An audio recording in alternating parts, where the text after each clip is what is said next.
বন্ধুরা, আজকে আমি শেয়ার করব কিভাবে আমি বালতিতে মাটি তৈরি করি। তো দেখতেই পাচ্ছেন, এই দুটো বালতি আমি এখন রেডি করছি।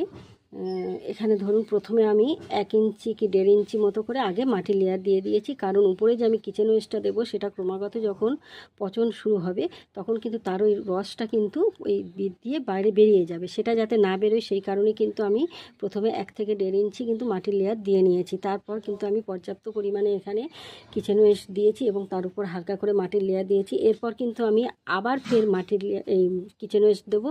তারপরে কিন্তু আবার আমি এতে মাটি দেবো, দিয়ে মোটামুটি এতদূর যখন হয়ে যাবে তারপর কিন্তু আমি কোনো কিছুর একটা বীজ নিয়ে এতে রোপণ করব। এইভাবে ঠিক আগেও আমি রেডি করেছিলাম। এই দেখতে পাচ্ছেন, এখানে এই 3টে বালতি আমি রেডি করেছি এবং এর ভিতরে কিন্তু আমি বীজ অলরেডি বসিয়ে দিয়েছি। এই বিনসের বীজ দেখতেই পাচ্ছেন, আমার 3টেতে গাছ বার হয়েছে। এটাতে এখনও একটা সবে হয়েছে, পরবর্তীটা দেখা যাক।